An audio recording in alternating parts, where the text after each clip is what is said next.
Thank you guys for joining us today. I am with Dr. Tyler Yearby, an amazing practitioner in the space. He's been working in the performance, the coaching, the strength and conditioning area for about 20 years now, and currently the co-founder of Emergence. They do some amazing work supporting and developing practitioners, especially understanding the ideas and the theory behind ecological dynamics and the constraints that approach. Um, Tyler, do you want to add anything to that? Have I missed anything key out there? No, you didn't miss anything. First of all, thank you for having me. I do love the fact that you led off with Dr. Tyler Yearby and then you quickly followed it up with practitioner. That's probably the best way to capture who I am. I do appreciate the head nod there of me just now achieving my doctorate, but at the end of the day, I began as a practitioner and that's who I will always be. That's what I love doing because for me, it's putting the ideas to use within practice and ensuring that they go somewhere. So I definitely appreciate the way you connected those two and I appreciate you having me on for sure. I'm excited. Perfect. It's always such a pleasure talking to you, and I've been watching a lot of your work and watching a lot of your content ever since I've been studying these ideas. Something that came up really recently was your latest paper, kind of like a call to action to a lot of the performance community, especially in traditional sports, on the understanding and the value a skill acquisition specialist can bring. For us out in the esports world, where we're still becoming more professional in the roles we might have. Skill acquisition specialist isn't a role that people are sort of marketing themselves towards, or people Mhm. might not know. Without adding new titles, what does a skill acquisition specialist do? And in a traditional coaching structure, who might that fall upon that responsibility? First of all, I do encourage listeners to go engage with the paper that was recently released. I do think it's important that you sit with it. You're able to ruminate around some of the ideas. You know, you can obviously hit pause on your thoughts there for a second versus it being just listening to me ramble on here. So I do encourage listeners to go engage with the paper first and foremost. Secondly, I'll talk about really the origin of the paper. The origin of the paper there are a number of scale acquisition specialists or individuals that are operating in a similar role that have a different title that are already out there, that are in different sports, different countries throughout the world. Not a ton. They're not widespread yet, but there are a few. One of them being our friend Dr. Rob Gray, who works as a scale acquisition specialist for the Boston Red Sox. And then there are a number of others out there. We actually have a few quotes towards the end of our paper. But a skill acquisition specialist and the need for the paper was to clearly define A, who they are, which I will do for you in a second, and B, why they're important and how they can assist within organizations. So, in the fewest words I can possibly use, a skill acquisition specialist is an expert in human behavior, specifically within skill acquisition, motor behavior, maybe has a deep understanding of kinesiology, and works with all within an organization to assist in the development of skill because skill is not something we possess, it's something that's ever changing. So we are there to assist in the transfer of learning into the performance environment and help coaches understand what they may be doing well that they can continue to exploit, and then maybe areas of opportunity that can assist athletes in being more skillful and delivering as they're expected to do when they're on the pitch or the field. There's so much that we could just already unpack from there. We'll start at, I guess, kind of step one. What is a skill, and how is that different from some of the thinking we currently see in wider coaching practice of this debate between technique and skill? Yeah, that's an interesting question. We obviously used the words skill acquisition specialist. We did so because that's probably the most common language that individuals are familiar with. But to highlight one of those words, acquisition, skill acquisition specialist. Acquisition does imply that maybe you've acquired something, something is yours. And one of the seminal papers by Duarte Arugio and Keith Davids in 2011, what exactly is acquired during skill acquisition? It's interesting because I think most people would view skill to be something that I'm going to teach you, regardless of sport or discipline. I'm going to teach you the technique of something. And you're then going to hold that, you're going to possess that, and then you're going to be able to deliver that regardless of situation or condition. So you have this maybe this motor set of motor commands that you have stored somewhere, and then whenever you see a stimulus in the environment, whoop, out comes action, and you can house that somewhere within the brain. we view skill as something that is continually adapted over time, where someone's skill can ebb and flow, and it's not something they possess per se. It's something they can um, deliver a functional solution to if they're sensitive to the right information in a learning environment. So, for example, if we're talking about a running back in American football, and you can give your listeners within esports maybe a better understanding of what I'm conveying here. But if we take a running back in American football, they're oftentimes taught how to cut, and these cuts that they're taught are taught to execute are done in a sterile environment, a very passive environment. There aren't any defenders that are present. Oftentimes, there are a bunch of plastic cones or plastic dummies that are out there that don't represent the same type of information and opportunities for action that a human body would. So, how the degrees of freedom from the motor system, the arms, the legs are orienting themselves, maybe the relative velocity at which they're moving. So, they're very different than obviously a plastic dummy.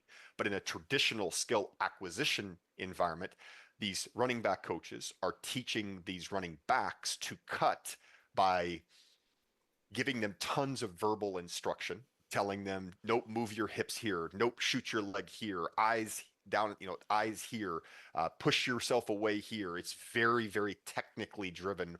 Maybe to there's one model of movement they're attempting or hoping that they execute. And they're doing it in a sterile environment where there aren't any individuals, and they're attempting to replicate to perfect that particular movement. That would be something the coaches would hope they would acquire. That way they can move perfectly regardless of the situation. The problem is they're becoming sensitive to information, but that information they're becoming sensitive to isn't context specific. So it isn't similar to the sport in which they're about to play. Well, for those of you out there listening who have ever watched American football, or quite frankly just sports in general, they're dynamic, they're very alive, they're chaotic in a lot of ways. But what those athletes, and in particular this running back, are becoming sensitive to a variety of different informational variables, but it could be the relative velocity of the oncoming defender or defenders. It could be the interpersonal distance between said running back and defender or defenders.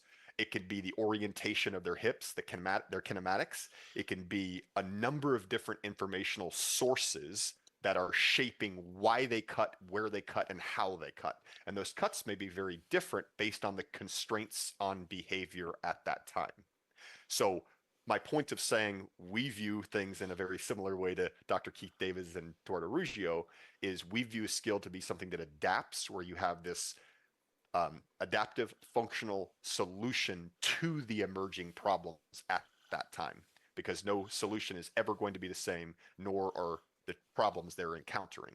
So someone's ability to become an adept movement problem solver is going to be largely based on the practice environments they're immersed within, the information that they're able to connect to, and the affordances that are specified by that information. So something I guess we don't see as much in esports as we might do in traditional sports is this idea of high level drills, or this ability to kind of work in a context detached environment. A lot of our training is very much relied on game simulations with an opponent, and it feels quite Mm-hmm. live. Sometimes it does feel that it's too realistic, it's too representative, and we kind of need to tone down that level of Mm-hmm. I like where you're going. representativeness Okay. to get that higher amount of interaction with a specific kind of dynamic or a specific intention or a specific principle. Um, how do you suggest? And I understand that maybe you don't fully know what we see in front of us. One, given that we're not physically moving. Two, how do you handle this balance between represent like high level representative practice Mm-hmm. and this idea of repetition? That's a very interesting question. First of all, I should say I'm not overly familiar with the training environments within esports, and so maybe my answer won't be on target here. But I have a sneaky suspicion that it might be, only because I see the direction that you're going. So one of the principles of nonlinear pedagogy, which was built and constructed on an ecological dynamics framework by Jaid Chow and colleagues, is the notion of task simplification to develop relevant information movement couplings. That's what I was describing earlier with regard to like developing these relevant information movement couplings where someone is engaging with specifying information such as the bearing angle of that oncoming defender, the velocity at which they're moving. They can couple their behaviors to that information, and then they can perceive a landscape of opportunities and then execute, if you will, um, given movements that are going to be effective in that learning environment. What you're talking about is reducing the complexity, potentially reducing the level of representativeness to make it to where it is meeting learners where they are. And that is a critical component in nonlinear pedagogy, a critical principle of nonlinear pedagogy. The reason why is the game certainly can teach us, practices can teach us, but there are often times where it's overwhelming, it's well beyond the grip of that particular individual. So they're not finding very many functional solutions. Potentially their confidence level is dropping dramatically, and it may be deterring them for searching the landscape in different ways because they've been so unsuccessful so many times in a row. So, one of the main roles of a skill acquisition specialist, and then also those SASs assisting coaches, would be to design learning environments that are meeting learners where they are to stretch that grip, but then also not be so far beyond it to the point to where they're swimming in information. And so, for example, that might be in, let's use basketball, for example. I know you're a big basketball fan. So in basketball, you have 5v5, right? Well, it can't always be 5v5. There's a lot of learning that's going to happen there, but there are likely a number of individuals on the court that are they're well beyond their grip. So that said, it might need to be a 3v2 in certain areas on the court that have been identified as maybe struggles of those two or three individuals to make it to where the slice of the sport is not as complex overall, yet it's still alive and representative of the sport. So maybe that point guard can perceive different gaps, can perceive different shooting lanes because he doesn't have the added defenders there and the pressure and anxiety that that creates, which is going to freeze his degrees of freedom across the system. Instead, he starts to loosen up. You can literally see it oftentimes in players where the rigidity within their human movement system actually starts to flow more naturally, like you would normally see. And then you see their search, so where their eyes are moving, maybe what auditory information they're picking up, and then you can see their intentions at the same time unfolding to where maybe they're looking at different gaps on the court. That would be an example of a slice of the sport that is less representative, less complex overall, that might meet said point guard where they are to continually develop their skills. I think that's so cool to understand this idea of slicing. I'm a big music fan as well, as you might have noticed with the vinyls behind me, and I love comparing some of these ideas like sampling. Much like a music producer might, they might take a bit of a song and then use that to create a new one. I love using this idea of sampling as well, which is very similar, if not the exact same. Yeah, Um, same thing. it's just taking a bit of information, finding a way to recreate it, and then getting Mm-hmm. maximum engagement to those information points. And one thing I'd love to mention here, and kind of pulling it back and connecting it to the importance of a skill acquisition specialist, there are oftentimes coaches out there that are doing this unknowingly. Like they're realizing, like, gosh, that running back's really struggling in traffic. They're having a hard time in traffic, where that point guard is really struggling to get the ball off here because he has an overly skillful opponent in front of him that's pressuring him in his shots. So a coach might have that point guard step back a little bit, allow for more distance between the two, or maybe even just put a different point guard in there that isn't as skillful as the one that was in there. Also, maybe remove another defender in the space, and now you have that 2v3 or something like that that I mentioned, to where it's not beyond that grip. Now the degrees of freedom free or open up a bit more so for that point guard, and they're able to start to develop skill, work on different dribbling techniques, if you will, different shots, looking for opponents, and then how their teammate is entering the paint and maybe looking for a pass in that paint. So it's important because a coach may be doing that, but a lot of times we find, and let's be very honest, they aren't. They're creating these sterile learning environments that they're expecting their athlete to acquire a specific technique that has been taught to them. They're not to uh, they're not to move outside of that bandwidth whatsoever, and they're expected to then execute in said way. So for a skill acquisition specialist that may be observing a practice activity of a coach, they would step in and say, "Hey, coach, I really love it." Maybe it's not in the practice itself, although oftentimes it will be. And they may be analyzing film with them later on and say, "Coach, out of curiosity, what's the target for this particular task?" "Oh, we're working on, executing cuts in traffic." "Excellent. Would there be a way, or could we add two different defenders moving at, let's say, 50 to 75% speed or ownership speed, change the spacing of them, and then have that running back search for ways that they can utilize angles of those defenders in pursuit against them?" Well, well, yeah, we could do that. You don't even have to tackle. They just are intending to pursue at an angle that would be similar to what the athlete would normally do within the sport. Most coaches, they realize the importance of that, but in doing so, you've created a slice that is a simplified slice of the game, because you don't have the other bodies that are out there, and I'm obviously talking about American football. And you have a 2v1 or maybe 2v2 situation, and they can start to truly search for what opportunities are available for them. So an SAS in that particular situation, they just help create a representative slice to allow for movement problem solving to occur, and so that athlete can start to develop their skill based on their action capabilities. And so an SAS needs to be there for those reasons, because they're the expert that has the background in motor learning and control and can help coaches and guide them in designing activities that can meet those learners where they are. And you'd asked me a question early on, is one of the first questions, because you asked me several in that intro, which I love. And it was something oriented around, like, how would they actually work with those coaches? And that's one way, through analyzing film, identifying some of the opportunities for said player or players, and then creating that slice based on those gaps, if you will. And so it's not like we have this book of drills and we're going to then roll these drills out regardless of who's out there. Mm. It needs to meet those particular individuals where they are.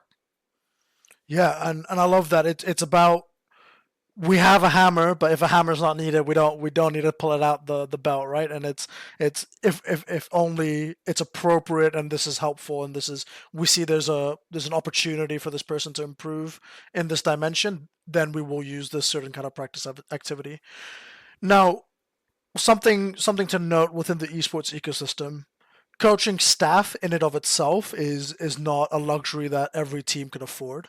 Sure. Many teams operate with a head coach, and usually that head coach is just by himself, which raises an interesting question: are you the head coach if you're the only coach?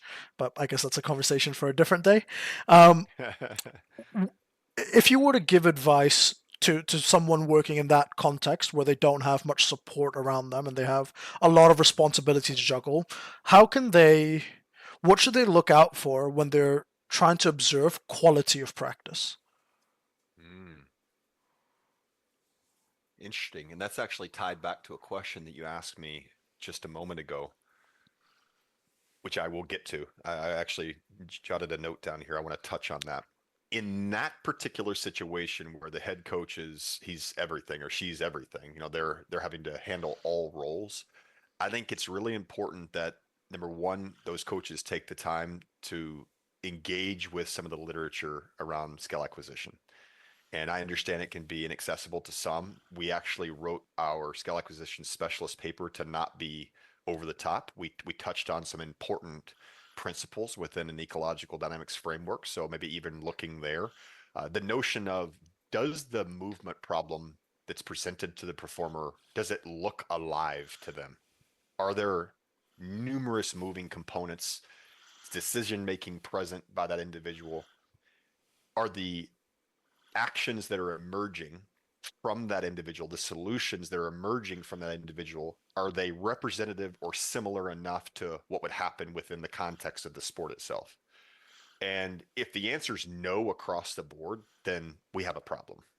So we would then need to shape the practice sessions, the training sessions, to be more representative of the sport, or at least allow for emergent decision making to occur. Now, you mentioned that within esports, it's oftentimes very representative of the sport itself, very representative of the game.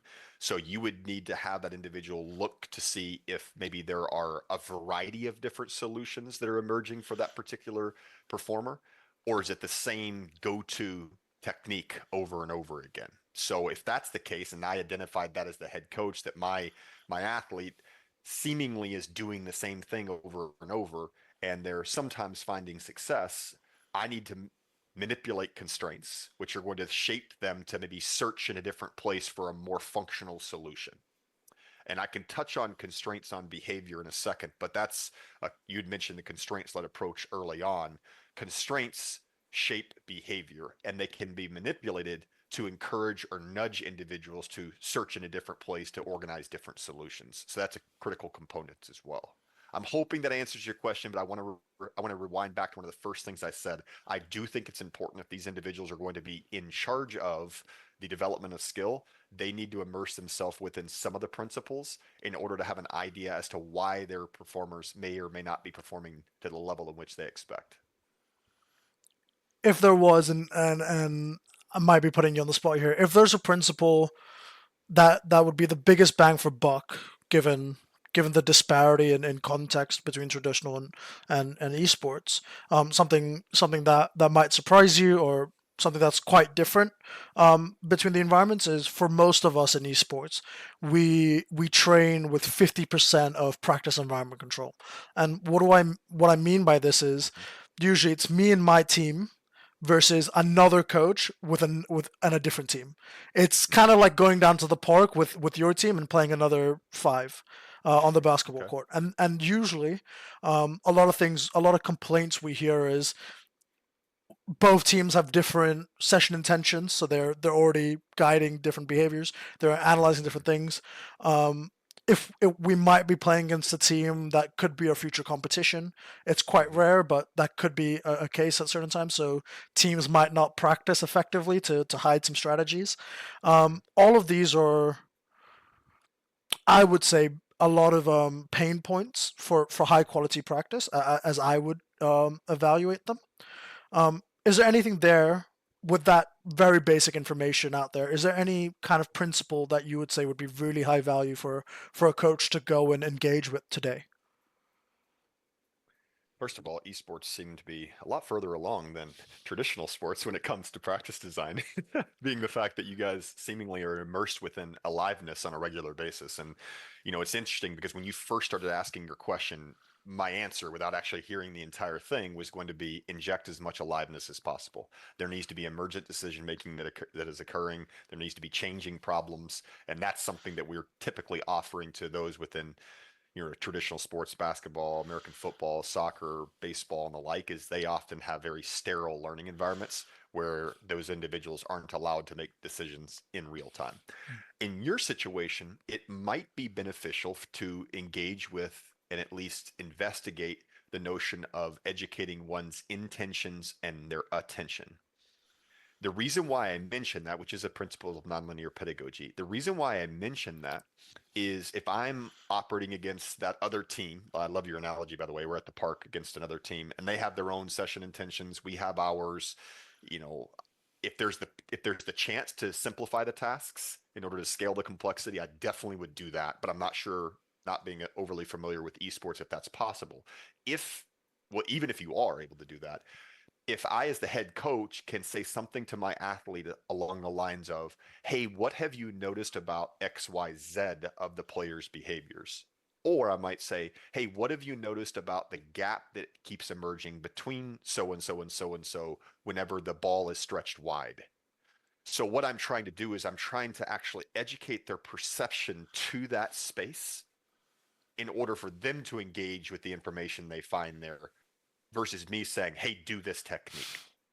And so what I'm doing there is I'm trying to give them a solution to the problem versus educating their attention and intention to that particular space in order for them to be able to pick up what is available for them.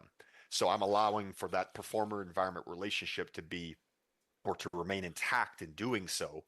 And the hope there is that I have educated their attention, I've illuminated their search to a space that is going to be of high value, which might be a space that is pass throughable, or it might be the way in which defender's hips are turned, which is going to give rise to that teammate, or excuse me, that opponent moving in more efficacious ways. So I think the education of attention and intentions brings high value there because even in those sparring sessions between these two esport teams, we can help those individuals on our team search the landscape for really important information that allows for the emergence of functional solutions, or at least different solutions than they might have Mm. executed if I had told them to perform in a specific way. I'm hoping that was relatively clear. Not knowing exactly how esports unfolds, I just think there's great value for coaches, regardless of or regardless of sports, whether it's esport or traditional. I think there's great value in asking questions and maybe making brief statements that allow for that individual to search their way of being and doing that maybe adheres to them, not us as a coach. Yeah, I think having this general like thread today in our conversation of meeting the athletes where they are is super important, right? It's always about that challenge point and balancing it so we can stretch our athletes, but not put them under too much pressure or too much discomfort, so that they then just go back into their comfort zone and they don't want to engage as meaningfully as they can. We've talked a lot about this one angle in where skill acquisition specialists can support a coach. What are Mm-hmm. some of the other dimensions in where skill acquisition could be useful or helpful? Yeah, that's a great question. I'm not sure how helpful this might be within esports. I need to spend some time diving into esports. But that said, a skill acquisition specialist is not going to solely operate with the coaches in the film room or coaches on the game field. A skill acquisition specialist is also going to be embedded within the sports medicine department or the high performance department, working with the strength and conditioning coaches to nudge those S&C specialists to maybe get out of the traditional mindset of only producing force in certain ways. So athletes then would be exploring how they can create force, different angles, different weights, different stances, different grips, things that are going to adopt Bernstein's notion of repetition without repetition, where they're Mm, looking to solve the same movement problem in a variety of different ways. And then they might work with the physical therapist, the physios, to assist in a return from ACL surgery. I think far too often those environments are they're sterile, maybe with the hope that the athlete isn't re-injuring themselves, but what they're doing is they're actually putting the athletes oftentimes in a situation where they aren't able to handle the aliveness that they're mm, expected to operate within as they progress further along that return process. So maybe early on things are a little bit more constrained, but then they need to open up some to allow that athlete to be in some disadvantageous positions and search how they can move effectively in those places. mm, So a SAS would work alongside, and that's a key word there, alongside these professionals in all walks. It's not that they are telling everybody they're wrong in what they're doing. It's more walking alongside them in order to provide different thoughts, offer different ways forward that can assist athletes in adapting their skills. Because that's where an SAS's background is in, specifically if it's from an ecological dynamics framework, is about skill adaptation. So they would work within the sports medicine department, work with strength and conditioning coaches, work with coaches. But then these individuals are also and this might be helpful within esports, they're going to work in the recruiting process, in the draft process. Like we're coming up on the NFL season, National Football League, of course. Like they would have helped whenever we were looking to draft players. They would have looked at said game film or watched athletes operating in context in the collegiate levels and then said, hey, decision makers, GM, head coaches, I think we can get a lot out of this particular individual because they seem to be searching for ways of moving that are unique. And we can harness that idea and exploit those characteristics within our learning environment. So those are just a few ways. I'm hoping that you're hearing a skill acquisition specialist is going to be like a web that is, or maybe even fascia, if you will, that is woven throughout an entire organization that helps keep the organization connected together. And we do think that this SAS would operate in a role that would report directly to the head coach, but it doesn't necessarily mean that they are in charge of or over all of the position coaches. They just would work alongside them to ensure that we're getting the most out of the practices mm. possible. And before you dive in there, I want to mention one thing. I told you I was going to rewind back to something you'd mentioned earlier. Sure. One of the points of contention that we have been hearing is, well, our defensive line coach is already doing this in the American football level, or the shooting coach is able to do this at the basketball or in basketball, or our XYZ coach, and you name the sport. Maybe, maybe.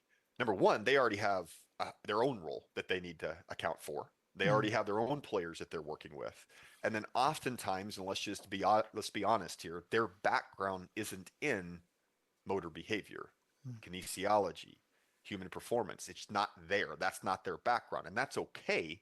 That's why there needs to be a specialist there. It's interesting because the quote that we have, and I pulled it up here just so I don't butcher the quote, is from former Liverpool head coach. He made this statement. He said, "You cannot have enough specialists around you. I must always be the guy who makes the decisions on when we use these specialists, but you cannot have enough." And right now, in most sports, if not all sports, there isn't someone that's operating in a true skill acquisition specialist role that can call into question some of what's being done, regardless of whether that's in the high performance department or on the court or on the field, and maybe offer ways forward that would allow for that individual to move in highly authentic and unique ways. mm. Yeah, I mean, I love this idea because as someone who's, whether you can say I'm doing it properly or not, but you can say I'm the world esports first skill acquisition specialist, or at least the first person who's used that moniker, used that title. Love So it. it's like with great power comes great You responsibility should. here. Yeah, you should be proud of it. Um, I love this idea because like I would have, as you read through the blog post I put out a while back. I love this idea where we are just there to ensure we're using our time wisely, because that's the greatest resource we have as a team. Um, Something I want to just kind of, I would love to get your thoughts on, and I Mm-hmm. think this applies to almost any sporting domain or almost everything we do, is this idea of the status quo. A lot of coaches, at least in esports, we've observed our status quo, and everyone has come to agreement that it is not the most effective way to operate, and there are some large obstacles in our way that unfortunately are out of our control.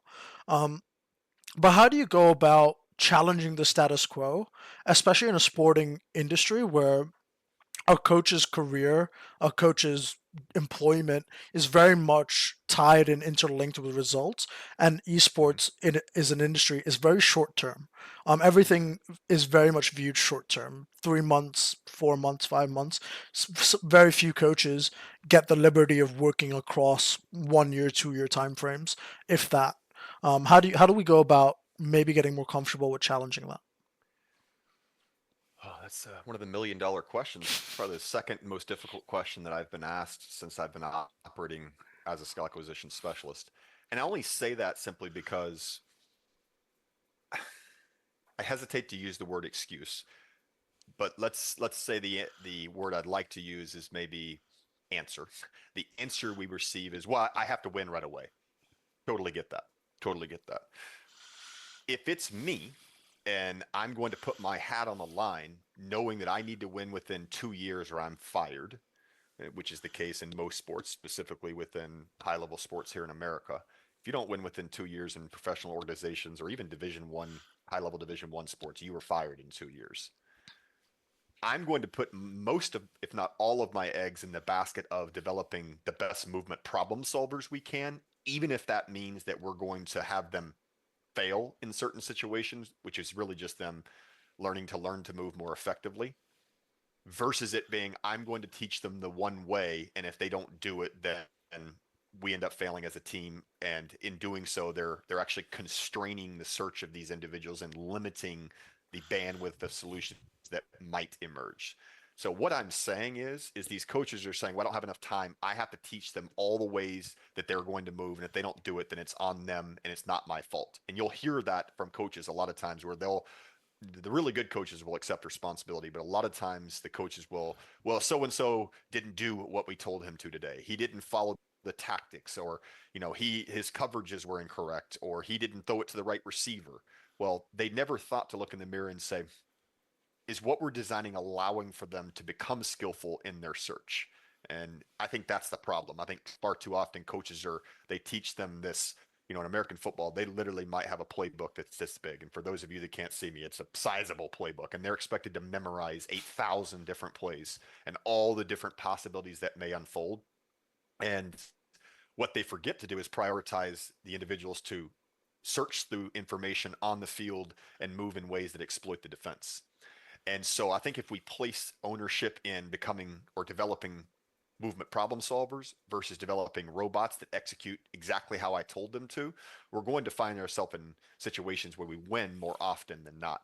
Now, I'll follow that up by saying, oftentimes, utilizing an ecological dynamics framework has ebbs and flows, meaning not everyone learns at the same rate, the same scale. There's varying scales, and there also skill can regress as well. It's not something, if we view something a skill as being ever changing, it means that someone can become less skillful because they're not as attuned, and the practice environment isn't representative enough to the game to where it's information they can engage in.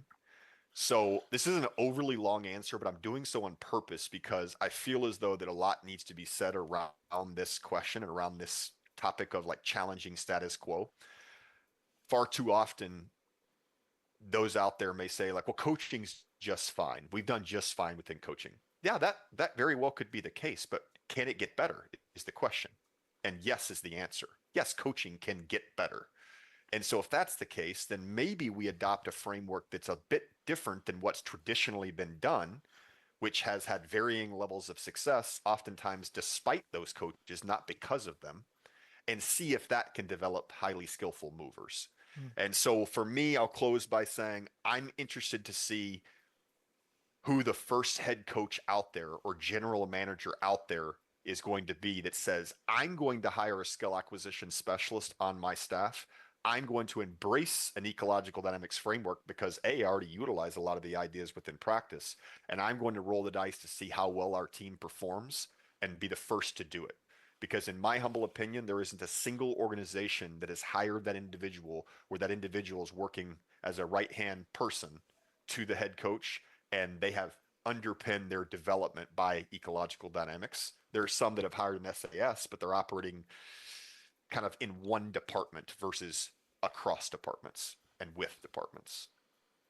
Yeah, I think it's such a difficult balance, and I think it's completely correct, right? Sometimes you have to take that large scale risk, or what seems to be this large scale risk, Mm-hmm. because as I view it, if it doesn't pay off, then you go back to the drawing board. You figure out where it did and where it didn't pay off. And if it does pay off, okay, now you have a head start amongst so many others who haven't taken the courage to step out and challenge what Mm-hmm. the norm is, Mm-hmm. and you are now leading the space in so many ways. I won't name the name of the team, and I do appreciate obviously us being able to, myself and Sean Mishka, being able to go out and immerse ourselves within their learning environment. But we just went out and did a consulting job as skill acquisition specialists for a highly successful team here, American football team here in the States. And we were brought in by a coordinator, not the head coach. And the coordinator should be over, if you will, all of the other coaches that are on that side of the ball. And he certainly is influencing them. And there are certainly some good things that are happening from what we perceived in those other positions. But across the board, that side of the ball was not united within this framework. So what we saw unfold was this particular coordinator who works with a specific position as well do some incredible things. Like I was actually extraordinarily impressed where this coach could step into National Football League level and be the best position coach in the NFL, in my humble opinion, because of how he was guiding the learners to search their way of being and doing and help develop them as players. But then we looked over while we were engaging with that position down the field to another position that's on that same side of the ball, and it looked like a circus. And what I mean by that is they were literally like they were hopping through ladders with their head on the ground. They were throwing medicine balls while jumping over bags. Like it didn't look, feel, or behave anything like the sport of American football. So the concern there is that you don't have a united front. You don't have a united way of approaching that side of the ball or even the team intentions. So that's where this is challenging. It's like you have a lot of coaches out there that see the value in harnessing an ecological dynamics framework, but they're only able to do so in certain portions. And those that are familiar with ecological dynamics know that it's a systems way of approaching and viewing the world. Mm. So those components should be interacting with other components in order for those components to emerge and self-organize functionally, Yeah. but that's not necessarily the case oftentimes. So I painted that picture for you only because that's what we're seeing more often than not. Mm. And to utilize your words, yes, someone needs to take the risk or accept the risk of I'm going to go all in here because no one's doing it this way, but there's been a lot of benefit from it at the developmental levels, grassroots levels, and then in certain positions in higher performance environments. They've seen great success in athletes having skills emerge that they've never seen before. I've never taught you that spin move before, but all of a sudden these spin moves in basketball keep emerging. Or I've never taught you with this specific finger roll. Well, what taught them were the constraints that were shaping their behavior, and those constraints were manipulated by a coach that was understanding of designing and learning environments that are effective for developing skill. There's so much. I think there's so much you can just sit with in this conversation, and if you just re-listen, re-ruminate, and if you engage with that literature, I think there's so many pockets of knowledge here that I think any coach, but specifically esports coaches, can walk away from and really use to challenge the way they've been doing things, which I think is amazing. I don't think there's ever the best way to do something, and you're never going to find the golden nugget, but it's always the pursuit of the golden nugget that keeps the best the best.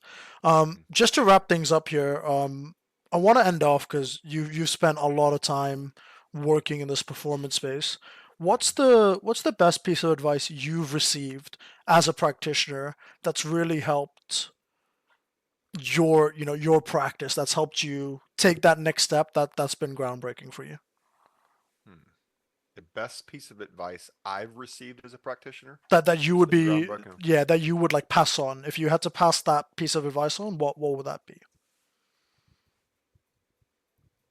Hmm. It's a really interesting question.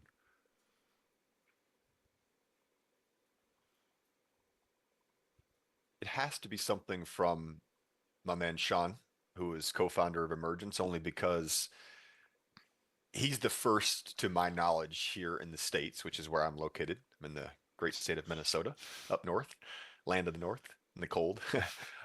He's the first, to my knowledge, in the States that truly embraced using an ecological dynamics framework and did so in a very radical shift while working with some of the best players in the American Football League, or in American football, in the National Football League.